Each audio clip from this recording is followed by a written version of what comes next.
जो समझदार होते हैं वह आगे पीछे सोच समझकर फिर कदम उठाते हैं। कई लोग सिर्फ पल भर के आनंद के लिए दूसरों का मजाक उड़ाने में भी पीछे नहीं रहते, जिसका फल उन्हें आने वाले समय में भुगतना पड़ता है।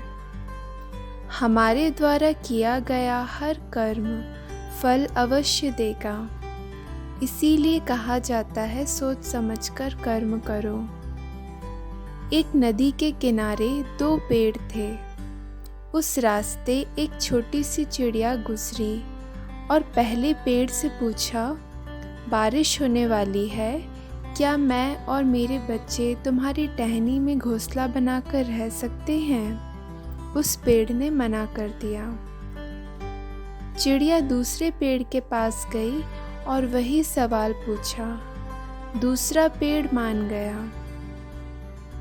चिड़िया अपने बच्चों के साथ खुशी खुशी दूसरे पेड़ में घोंसला बनाकर रहने लगी। एक दिन इतनी अधिक बारिश हुई कि बहुत सारे पेड़ उखड़कर बहने लगे।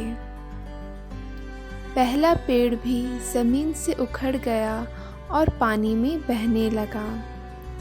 जब चिड़िया ने उसे बहते हुए देखा तो कहा, जब उस समय मैं तुम्हारे पास शरण मांगने आई थी तब तुमने मना कर दिया था और इसीलिए आज तुम पर यह मुसीबत आई है।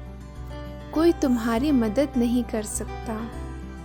इस बात पर पेड़ ने कहा कि मैं जानता था कि मेरी जड़ें कमज़ोर हैं और मैं इस बारिश में ठहर नहीं पाऊंगा। मैं तुम सबकी जान खतरे में नहीं डालना चाहता था।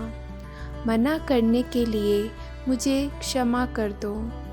इतना कहते कहते वह पेड़ बह गया। किसी के इनकार को हमेशा उसकी कठोरता न समझें। क्या पता उसके इसी इनकार से हमारा ही लाभ हो रहा हो। कौन किस वक्त किस परिस्थिति में है, ये हम हमेशा नहीं समझ सकते।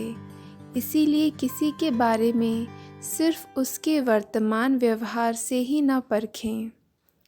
कई बार ऐसा हमारे साथ भी होता है कि लगातार ऐसी कोई परिस्थिति बनती है जिससे हमारा काम नहीं हो पाता या सफलता नहीं मिल पाती, परंतु यह अंत नहीं है, ये हमारा व्यक्तित्व नहीं है। हमें आगे भी प्रयास करना चाहिए और जो गलती हमसे हुई उसे सुधार कर आगे बढ़ना चाहिए।